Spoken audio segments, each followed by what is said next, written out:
He's looking after dunya again. He's digging. Nothing on the second day. Third day, he digs, and the sweat, the narration says, is perspiring. It's a hot day. And then he comes out and people are like, he still hasn't struck.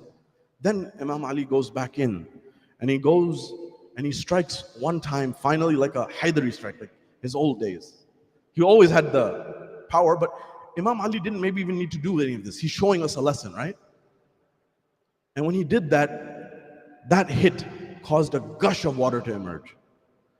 Water, till now even, but for our analog, is like striking oil.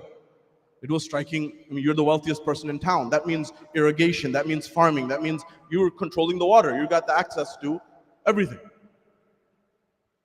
In a barren desert. They say, Ali's become rich, Ali's a millionaire, Ali's a billionaire, Ali's the richest guy in town.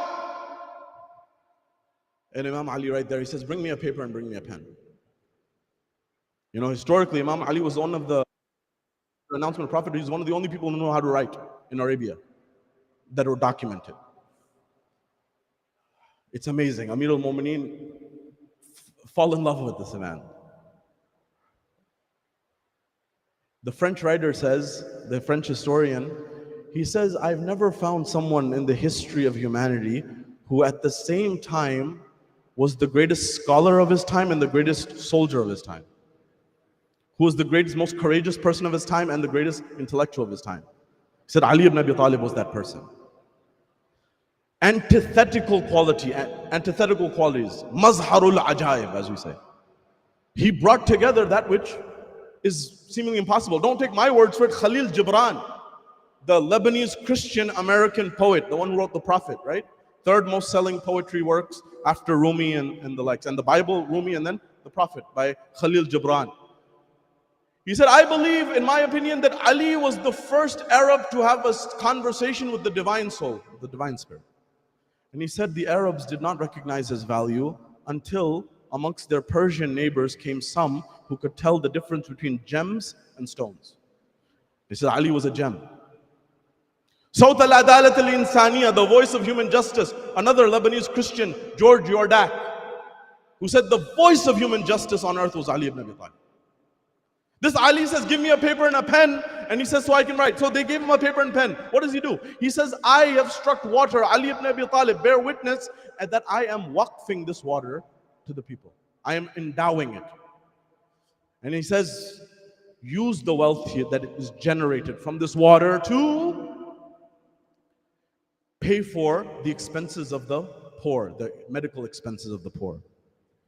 Use this wealth to help those who are strangers, who are visiting the town and the land, and they don't have any relatives, they don't have anyone to look after them, they're out of money, help them get back home. He said, use the money. This is lessons for us in our communities. What are we doing? We're still on a model, forgive me, we're still on a model where we're looking for fundraising. We're not generating our own finances. We don't have recurring revenue. We're not having investment trusts.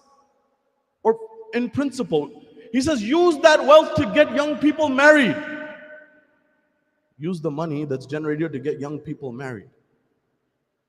He said, use the money to help those uplift themselves who are poverty stricken. And he said, make sure you use this to give water to those who are in need of water.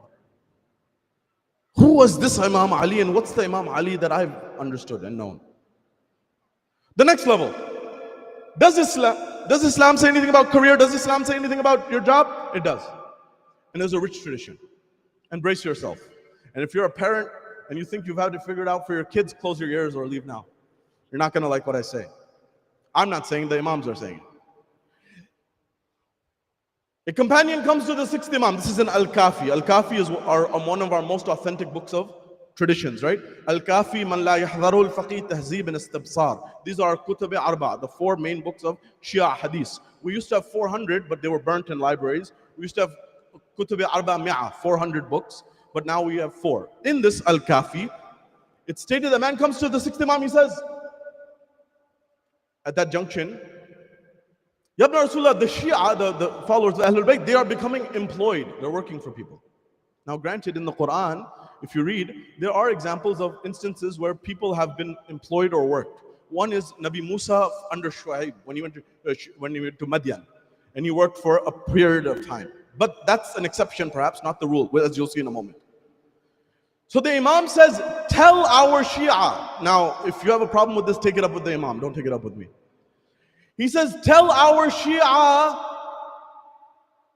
that if they can do business, it's better, and to not get employed. Why?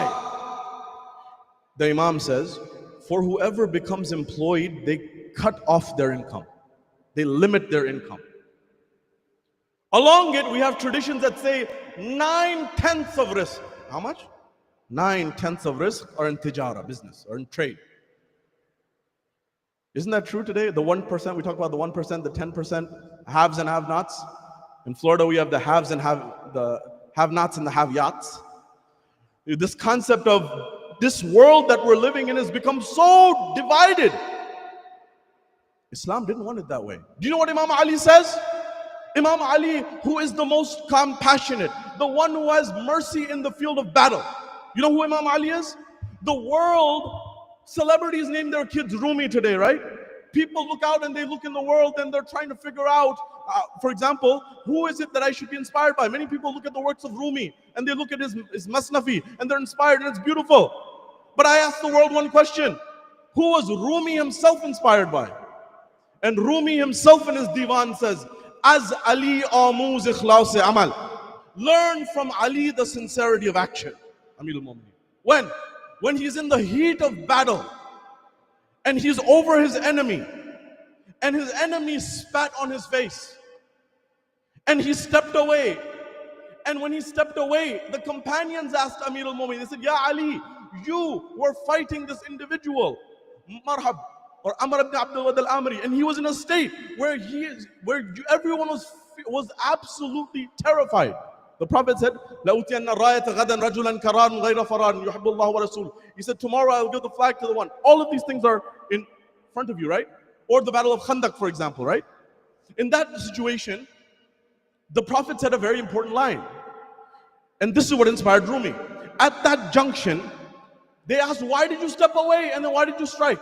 He said, he spat in my face. I did not want for a moment that my will gets in the way of the will of Allah subhanahu wa ta'ala. Rasulullah says, ضَرْبَةُ عَلِيٍّ يَوْمَ الْخَنْدَقِ أَفْضَلُ مِنْ عِبَادَةِ الثَّقَلَيْنِ. The strike of Ali on the day of Khandaq was greater than the worship of the two worlds. What that is, time will tell. But that was a strike of absolute sincerity. And so, Rumi says, learn from this individual's sincerity, who in the heat of battle. So now I mentioned this to you. This compassionate Ali.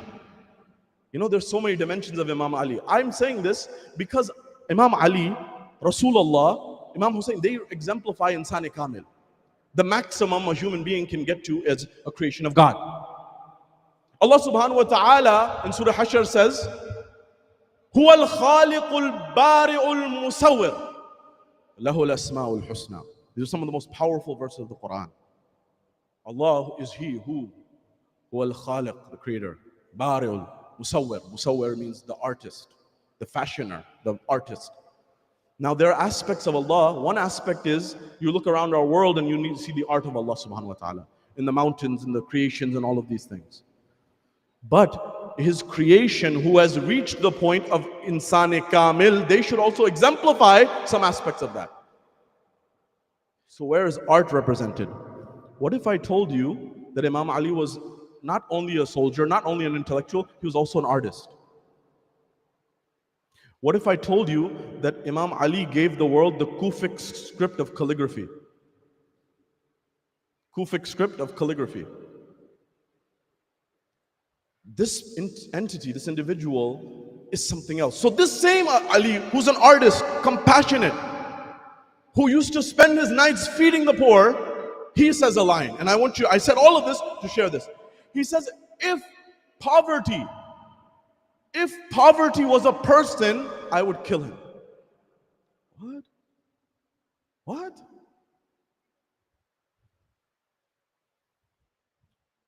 Poverty is not a desirable trait for a Muslim. It's not. If it happens, that's different. But it's not something to Imam. Now notice the Imam didn't say he's someone who's in poverty, you would kill. He said the trait. Because it can lead someone to have no other options. So now, we left here, the Imam said this, number one. Number two, there was a companion of the sixth Imam by the name of Mu'adh. Mu'adh was a cloth merchant. So you know, for example, in the prophets, they all had their own jobs, right? They all had their own crafts. They all had their different things. Nabi Adam is considered the first farmer. For example, Nabi Idris is considered the first one who used a needle, and he used to use fabric and thread it. And you'll find, for example, Dawood, Allah says to Dawood something which is worthy for us to think about. Dawood, Allah said, Dawood, I love you, but there's one thing about you that I want you to correct. He said, what is that? He says, you know, he's a prophet. He says, Dawood, I love the one who works for their income. Dawood was living off the public treasury at that time. He was living off the people's money as a ruler, right? Sulaiman and Dawood, they had a kingdom, they had rulership. So for 40 days, this is a lesson for you and I. He was weeping and crying to God to teach him, to inspire him some craft. And we recite this in our du'as from the teachings. Ya mulayyin al-hadid li Dawood alayhi salam. So God taught Dawood how to meld iron, how to shape it to create things. So Allah wants us to use our creative faculties to generate productivity for society. So now this Imam Ali is telling us that there's a problem here. So Mu'adh, during the sixth Imam's time, the story that I'm sharing with you, he was a merchant, and the news reached the ear of Imam al-Sadiq that he stopped working. So he said, call Mu'adh on to me. Call Mu'adh. I want to talk to him. So he came, Assalamu alaikum wa alaikum assalam, Mu'adh. I've heard you stop doing business. He said, yes, Ya Ibn Rasulullah, I stopped doing business. He said, is it that you're not intellectually able to do it anymore? Is it that you're not physically, do you have some handicap, some difficulty that you're going through? You're not able to do it because of something? He said, no. He said, then why? He said, Imam Sadiq, the reason I stopped is because two things. Number one, I believe, based on my calculations, I've paid off all of my debts. I don't owe anyone any money. So all the money that I owed, I've paid it off. And the second is, the amount of money that I've collected and gathered, I believe it will lead me to the end of my life. It's enough to live for the rest of my life. So in our words, he had retired. The Imam looks back at him and says, never forsake business. For forsaking it itself dulls the faculty of the intellect. In other narrations, the Ahlul Bayt say, doing business keeps you sharp, keeps you on your toes. It keeps you intellectually vibrant. And he said, the second thing the Imam says, number one, it keeps you sharp. Number two, he said, never forsake business. He said, never become dependent on your dependents. Always be self-sufficient, as long as you are able to. This is the same Imam Ali who, in terms of economic justice, there was a Christian man who became blind while Imam Ali is the Khalifa of the Muslim world. And he was begging in the streets. And he said, why is this man who's a minority in our community, in this society, why is he begging? And they said, Ya Ali, he's become blind, he's not able to work anymore, there's no income for him, so he has to beg. And Imam Ali says, how unjust of us. We used him while he was able to work. And now he's not able to work, and we leave him to beg in the streets? He says, I will not move from here until he's given a pension from the Baytul Mal. What Imam was this, and what is the Islam that we're thinking about and that we've been practicing on? So now, what does this have to do with you, and what does it have to do with I, and how does the take-home action item? You may say, what does this have to do with anything? Because I know people are saying, business, and their parents are like, tijarat, business, karobar, bhuke mar jaoge. The reality of the matter is, risk is from Allah subhanahu wa ta'ala. And I have to believe that, and you have to believe that. There's two types of risk, as Imam Ali teaches us. Sustenance. Sustenance is not only money, but one form is economics. And he says, one is the one that will find you wherever you are. That's how, he said the same way death will find you, will find you. If someone blocks that off, that's on them. Then the other one is you have to strive for it. You have to go out for it. You have to make effort for it. So now, someone may say, and I get asked this all the time, I'm sharing this with you. And my dear beloved uncles who I love, who may be in the tents listening, I'm saying this to you also. Allah may say, you may go to Allah and say, Ya Allah, I would have done so many good things with money if you gave it to me. But you gave it to the X, Y, and Z person and they squandered it. If you gave it to me, I would have done X, Y, and Z. And Allah will say, buddy, hey, guy, I actually wrote a lot for you. You didn't collect it. You didn't come pick up the check. I'll give you an example. People say, your time of death is written. Have you heard of this? Well, we have other traditions that's, sometimes half-truths are more dangerous than full lies. And so, we have narrations that if Malakul Maut is at your door, you can delay death by giving sadaqah up to 7 times. Don't ask me what happens after 7 times. I don't want to find out. You don't want to find out either. So 7 times you can delay it by giving sadaqah.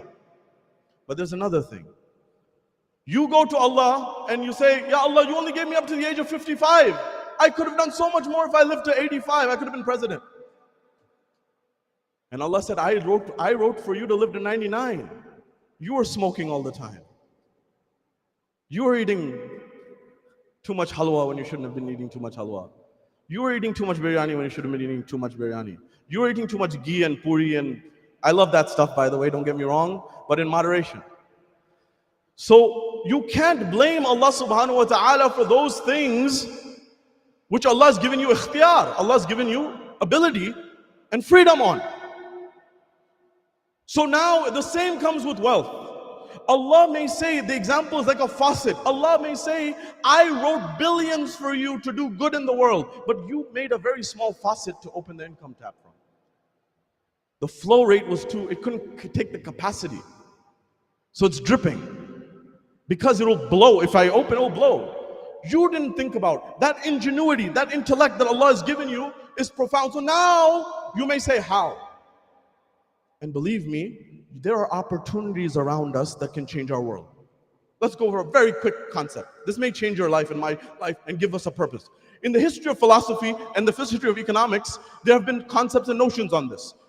Mandeville was a doctor. He lived approximately 350 to 400 years ago, and he wrote a poem called The Fable of the Bees before Adam Smith. And in The Fable of the Bees, he used an isti'ara. Isti'ara is like a metaphor. And he said there are 2 colonies of bees. One is pious, righteous, good, and the other one is vain.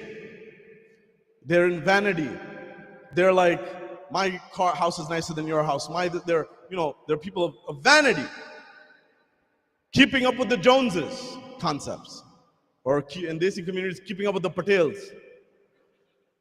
They got a nice car, I gotta get a nice car. They got a nice house, I gotta get a nice house. They got a nice, you fill in the blanks. So he gave these examples of these 2 beehives. One of the chapters of the Quran is called Surah Nahl, right? It's an amazing thing. If you study humans, ants, another chapter of the Quran, right? Surah Nahl, bee, namal, ant. And humans, and some say termites. These are the only 4 EU social organisms on Earth. What that means and the profound implications are phenomenal. I'll leave that to a side for a second. We're finding that it may be that bees use quantum mechanics to create honey in terms of finding pollen and getting them back and things of that nature. You're looking at me puzzled. That means you're not using AI enough perhaps to its capacity and what tools that you have. Having said that, in this junction where you have the bees, he said there are 2 colonies. One pious, one vain. But the pious one, the pious colony of bees is poor. And the rich, other one is rich. The vain one is rich. Typically when thinkers get people to provoke them to think, they get all fatwas on them. So if someone gives a kufr fatwa on you, don't worry. This happened to everyone throughout history. It happened to Iqbal. He wrote shikwa and then jawab-e-shikwa. He wrote shikwa, which is a complaint from him to God, from insan to God, and everyone said, astaghfirullah. That you're going to hell. But they didn't know the vision of jawab-e-shikwa. And this is very important for us to think about. And shikwa says, dasht to dasht the, darya bhi na chhode humne. Behre zulumat mein dauda diye ghode humne. The Muslims say, we did everything for you, Ya Allah.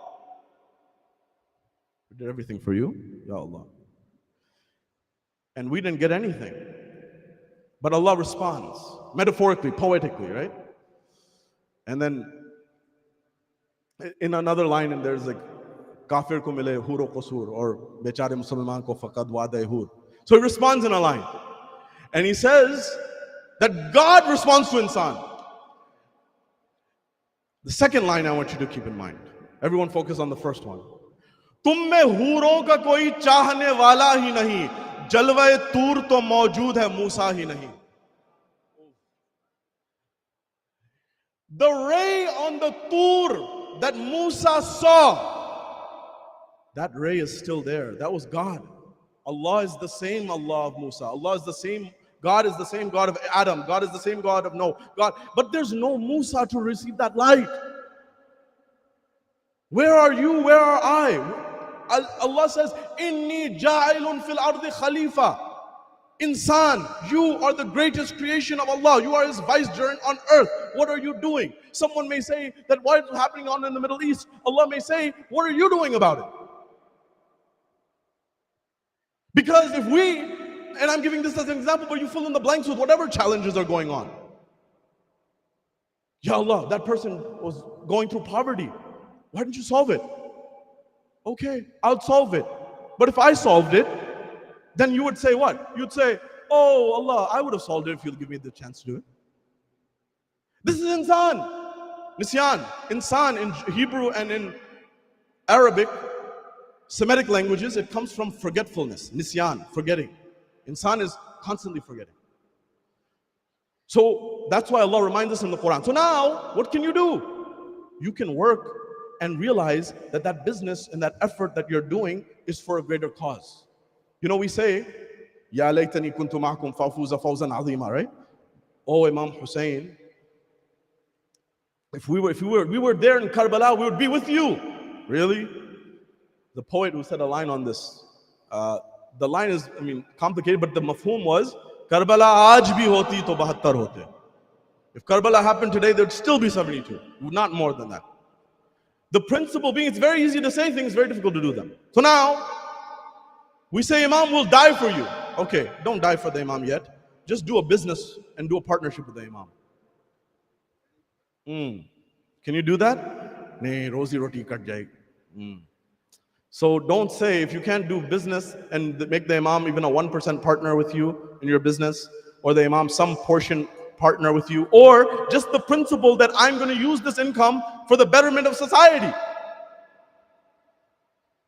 Then what Imam are we talking about? Karbala teaches us to be able to be free. So now, Mandeville said there's these two situations. People put kufr fatwas on Mandeville, but Mandeville said something which later economists understood. And what later economists understood, such as Adam Smith, was we are faced with a reality where we can either be pious and poor, or we can have some vanity and be economically flourishing.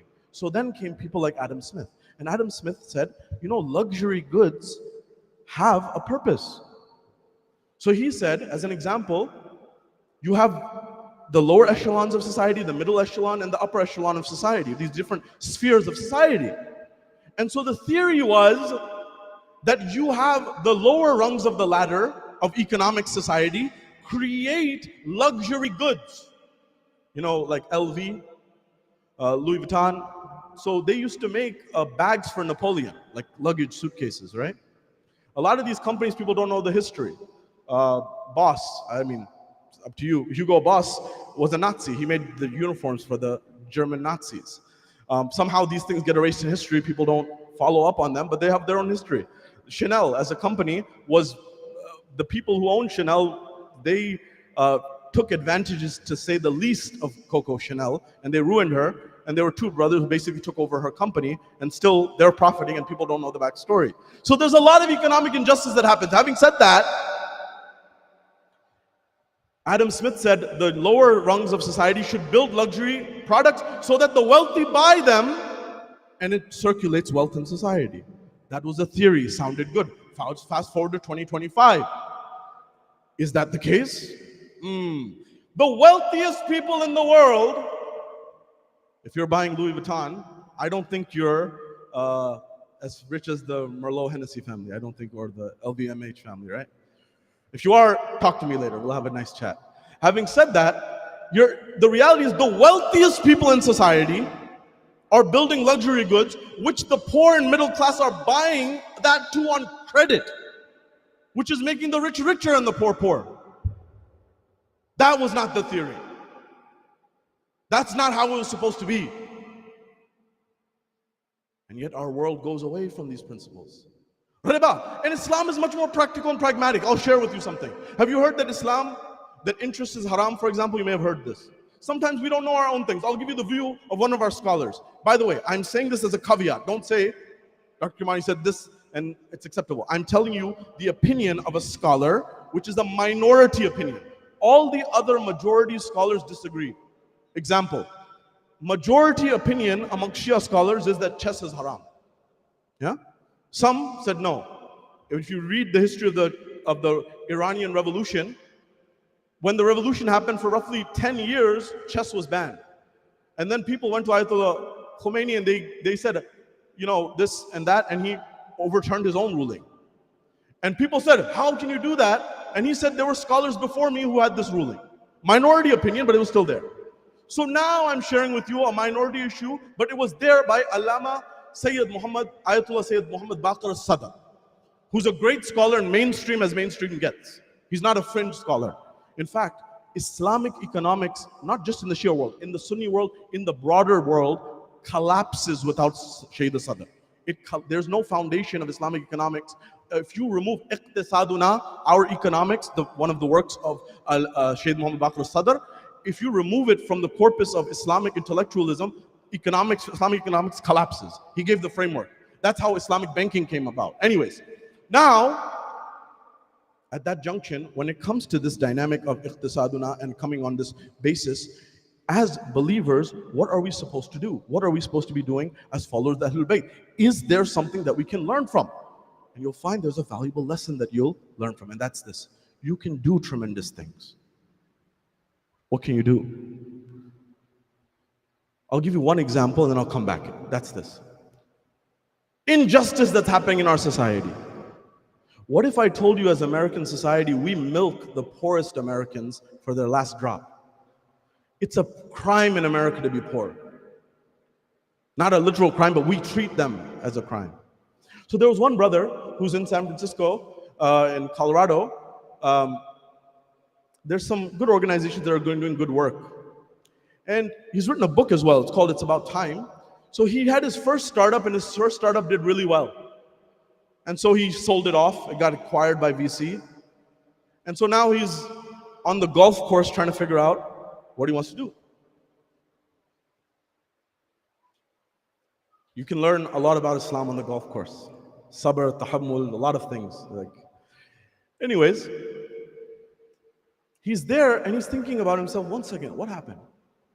The Bible, he thinks to himself, the Bible says, pay the wage of the laborer before the sun sets, for they are poor and in need of it. Bible. And he said, I know as a Muslim that the Prophet said, pay the wage of the laborer before their sweat dries. Yeah?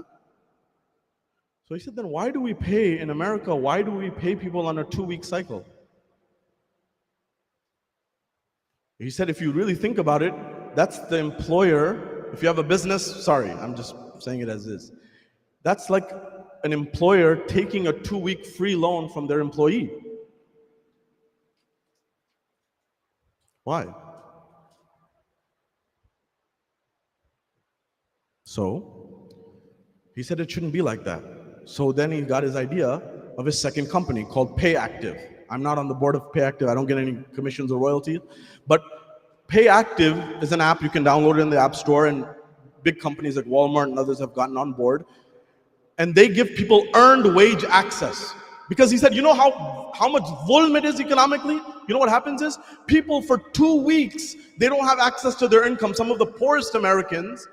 And then what happens is, they have to squeeze out money, and you know how they get money? Auto loan liens, payday loans, exorbitant riba, exorbitant, usury. So I mentioned this to share with you what the view of Allama Sayyid Muhammad Baqir Sadr was.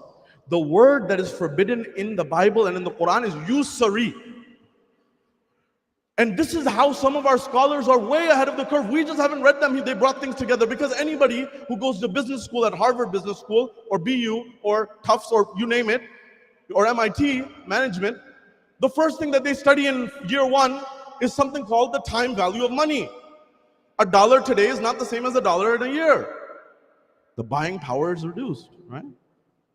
You may have bought this property maybe for a lot less at some time, maybe in the 90s.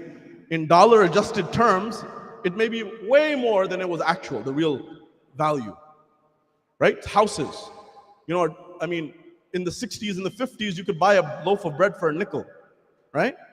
So now, he looked at this and he said, a flat rate of interest that makes the person who gave the money whole again is acceptable.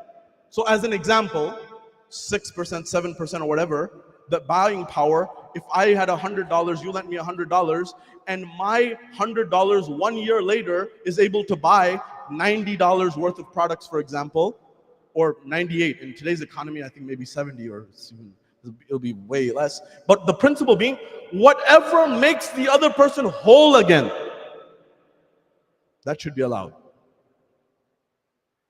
Riba is where you loan shark. That's a problem.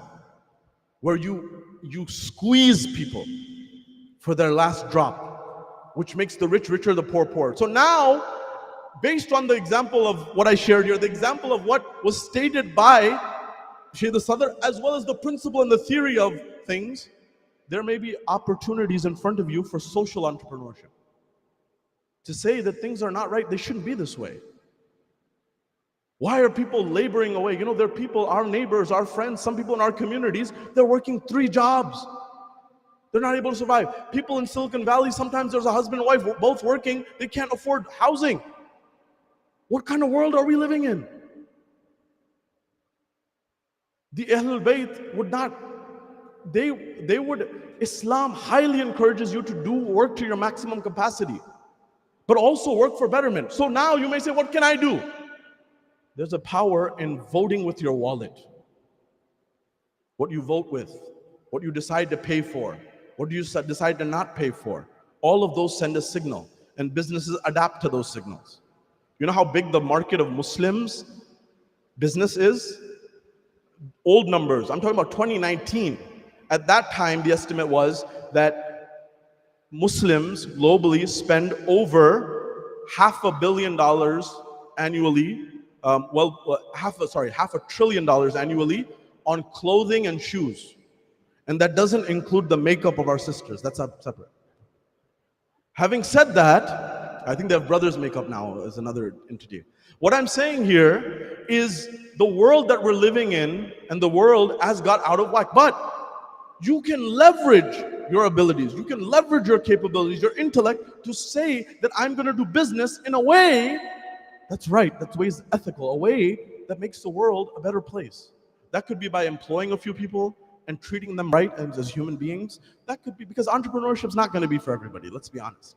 But for those who it is for, we should encourage them to do that.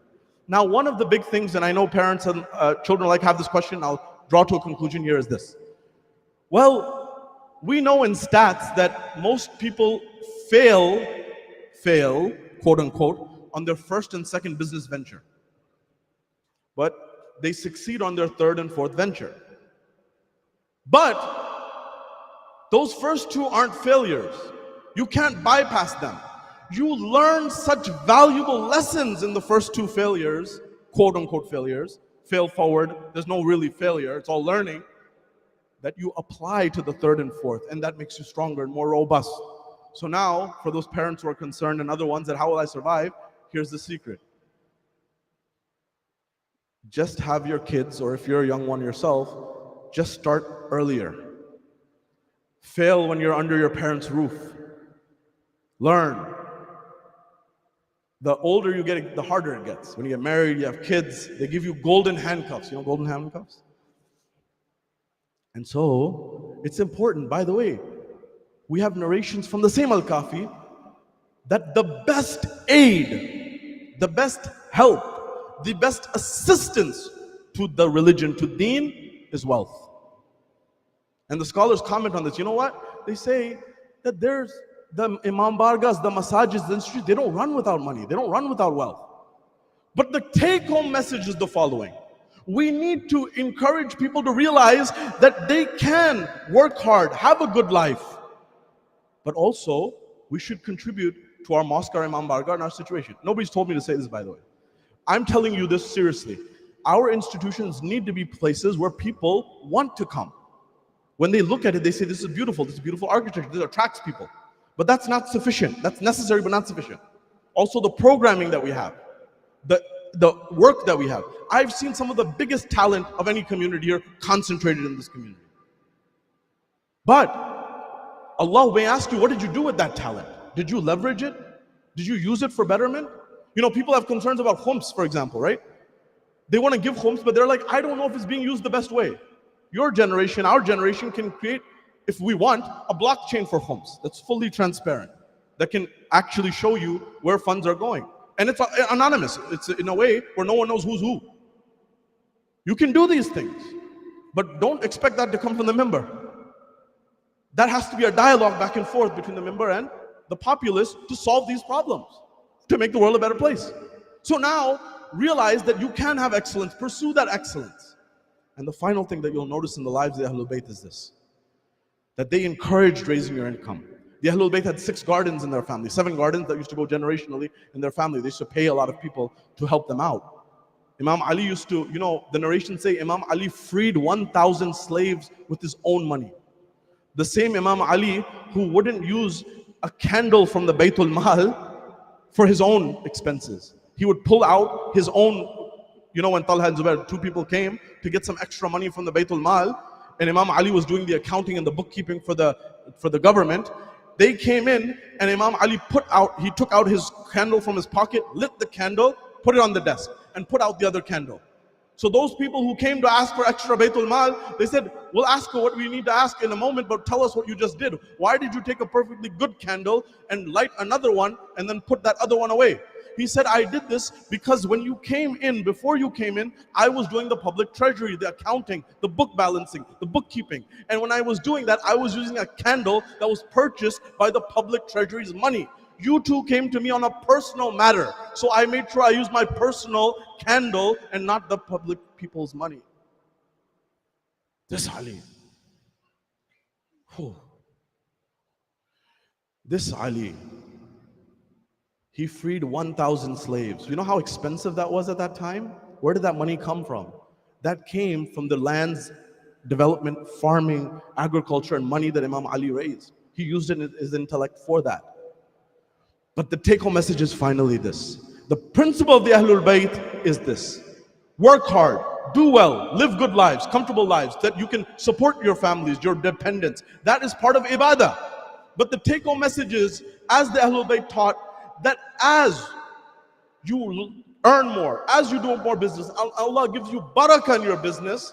The Ahlul Bayt, as their income increased, they made sure that they didn't not only increase their standard of living, they did not increase their standard of living, they increased their standard of giving. They increased their standard of giving. Have nice things, that's no problem. Excellence. But remember, the work is a means to an end. Having said that, when it comes to business and when it comes to tijara, we take our hearts and our minds to Karbala. Perhaps the best transaction, Allah says, who is there to give me a loan? Allah says in the Quran, who is there to give me a loan? Perhaps the one who did the best business transaction, the best deal, not a business deal, but the best deal in history, was none other than the son of Hassan al-Mujtaba. His uncle Imam Hussein asks him when he's trying to get permission to go to the battlefield. When Imam Hussein finally says, Qasim, very well, he asks him a question first. And he says, my child, oh, the sign and symbol of my brother Hassan, Qasim, how do you find death? What a young man at that age to say the following. He said, my uncle, ahla min al-asal. I find death sweeter than honey. Who was this who was willing to trade in this way with Allah and His representatives? Ajrukum ala Allah. Al-Qasim finally gets the permission. Imam al-Hussein alayhi salam, he puts his nephew, the sign of his brother Hassan al-Mujtaba, who he loved so much, which he had such a close relationship with. These two, Al-Hassan wal-Hussein, the Prophet said, Sayyiday Shabbir Ahl al-Jannah. Al-Hassan wal-Hussein, Imaman, Qama aw Qada. All Muslims accept that the Prophet said, Hassan and Hussein are Imams, whether they're sitting or standing. Hassan and Husseins are the masters of the youth of paradise. All Muslims accept. This Hassan and this Hussein. Hussein is alone, his brother has left this world, and the Ummah did what they did to Hassan al-Mujtaba. And this Imam has the son of Hassan al-Mujtaba, Al-Qasim, his nephew. He is helping him get on his horse, and he helps him proceed towards the battlefield, and he finally lets Al-Qasim go. Al-Qasim, the narrations say that he was in his youth, and in this youth, perhaps those things that were there, even the saddle and the shield and the swords, they were perhaps big for him. The narrations say that despite this, Al-Qasim ibn al-Hasan, he fought very courageously. And why wouldn't he fight courageously? He was the son of Hassan al-Mujtaba. He was the grandson of Ali al-Murtada. He fought courageously. And then the enemy called out and they asked, who is this? Whose son is this? Who is this individual who is destroying our army? At that junction, they said, this is the son of Hassan al-Mujtaba. The narrations say the enemy began to go in a way where they began to encircle, and they went around this individual Al-Qasim, the Prince Al-Qasim, and when they surrounded him, they say that at that moment, at that junction, when they surrounded this individual, Al-Qasim ibn al-Hasan, they began to strike from every side. When they began to strike from every side, eventually they struck Al-Qasim ibn al-Hasan. He fell towards the ground. When he was falling towards the ground, he says, Assalamu alayka ya Aba Abdillah. Assalamu alayka ya Amma. Salams on you, Aba Abdullah. Salams on you, oh my uncle. Aba Abdullah, my final salams.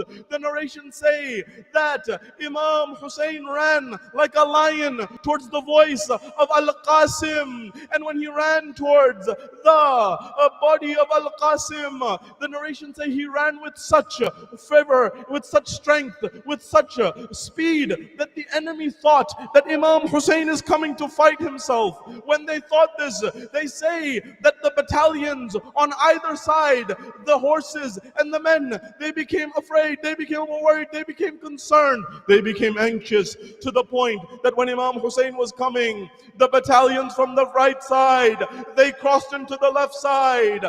The feet of Al-Qasim got stuck in his strap. He had bent down to fix the strap on his shoe. At his sandal, they struck him, and when he was falling, the enemies was crossing the right battalion to the left battalion to the right, to the point that Al-Qasim fell towards the ground. And when Al-Qasim fell towards the ground, they say that the hooves of the horses were trampling over the body of Al-Qasim. When the dust settled, Imam Hussein pushed off the enemy. He came and he saw his nephew Qasim ibn al-Hasan. But what state was he in? When he left, he was in one piece. But when Imam Hussein got to Qasim, there were trampling horses on the body, the marks of trampling hooves of horses on the body of Qasim ibn al-Hasan. At that point, it's as if Imam Hussein was saying, Qasim, forgive me, forgive your uncle. I was too late to get to your body. They trampled your body. They say Imam Hussein took his qaba, and he took it and he put the body and the pieces of the body of Qasim, and when he took it back towards the tent. This was the last remaining sign sign of Hassan al-Mujtaba. Allah knows how Farwa saw the body of her son Qasim. Azadaro, दो जुमले ज़हमत तमाम आखिरी अयाम है, मैं दस्तबस्ता कहूँगा शाह कासिम आप शहीद हुए।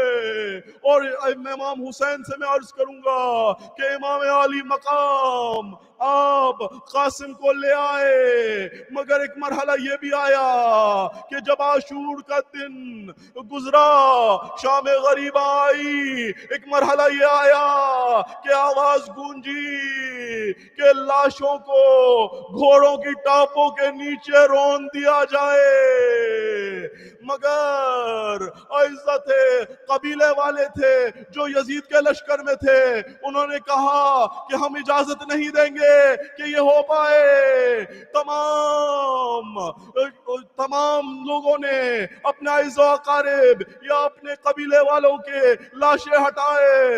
एक लाशा रहा फर्जंदे ज़हरा हुसैन इब्न अली का लाशा पामाल सुबह असफा हो रहा था। मैं दस्तबस्ता आखिरी जुमला कहूंगा, ए इमाम अली मकाम, इमाम हुसैन, आप पर हजारों सलाम। आपका लाशा भी पामाल हुआ, कासिम का लाशा भी पामाल हुआ, मगर एक फर्क था, जब आपका लाशा पामाल हुआ आपकी रूह परवाज कर गई, कासिम तो अभी जिंदा था।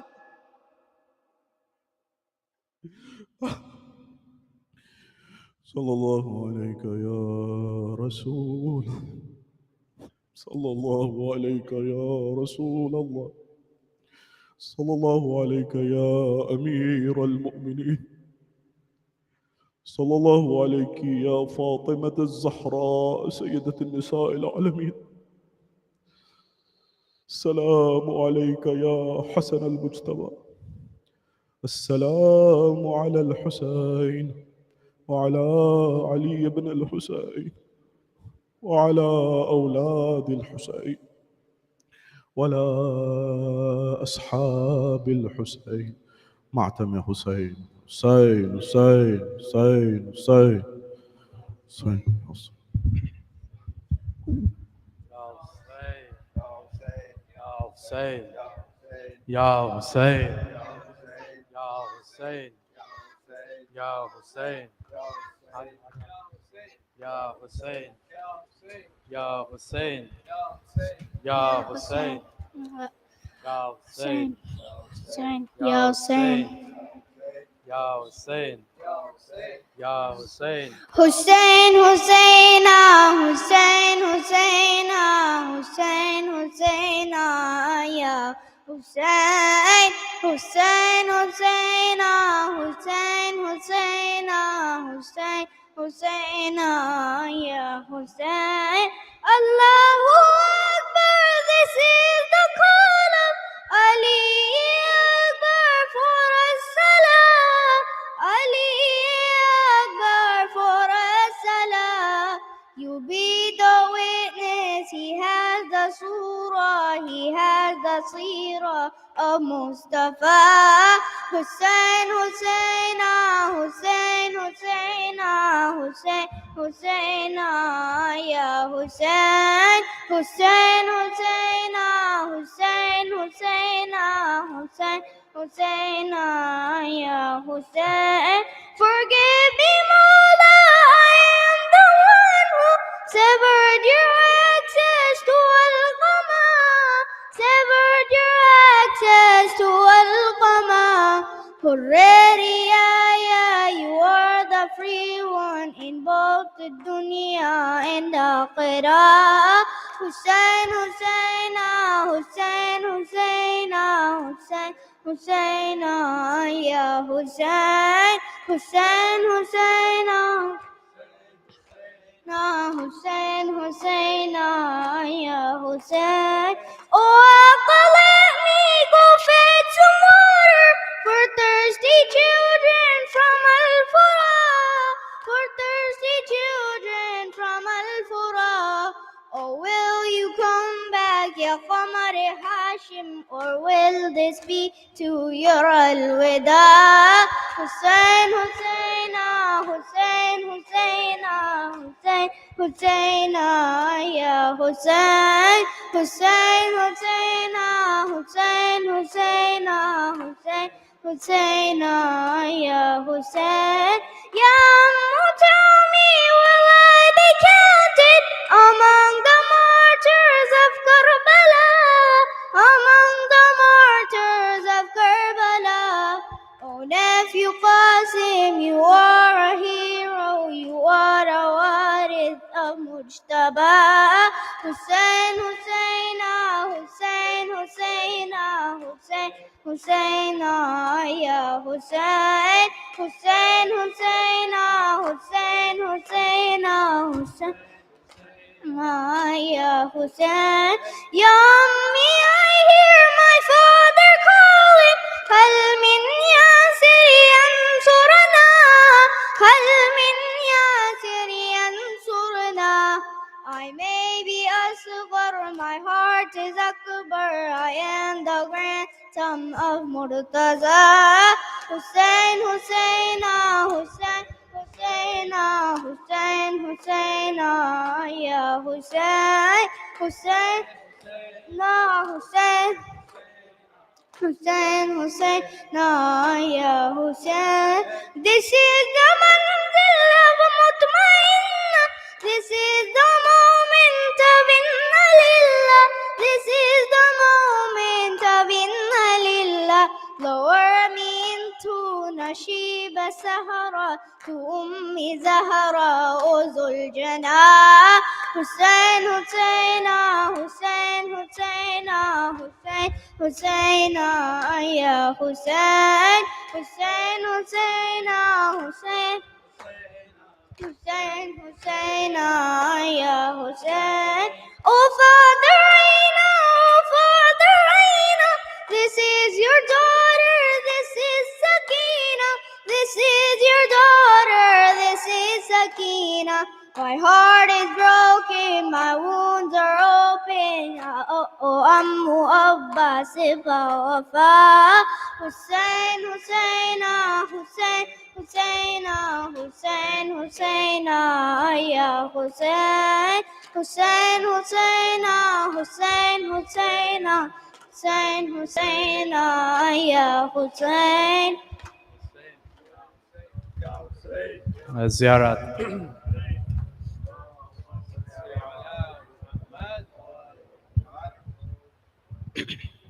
السلام عليك يا رسول الله، السلام عليك يا أمير المؤمنين، السلام عليك يا فاطمة الزهراء سيدة النساء العالمين، السلام عليك يا حسن المجتبى، السلام على الحسين وعلى علي بن الحسين وعلى أولاد الحسين وعلى أصحاب الحسين.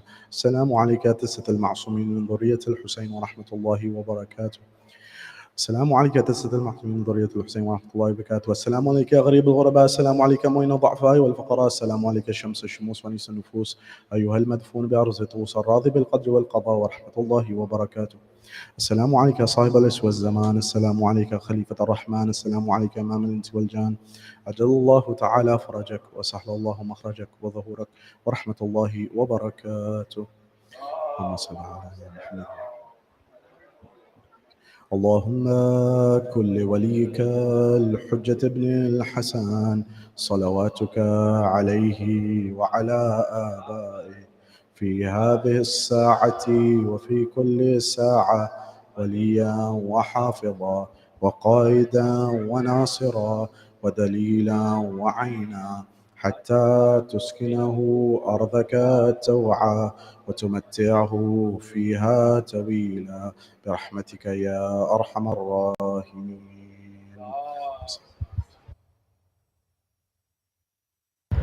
Everyone is requested to proceed to the front entrance to join in the Jalus procession.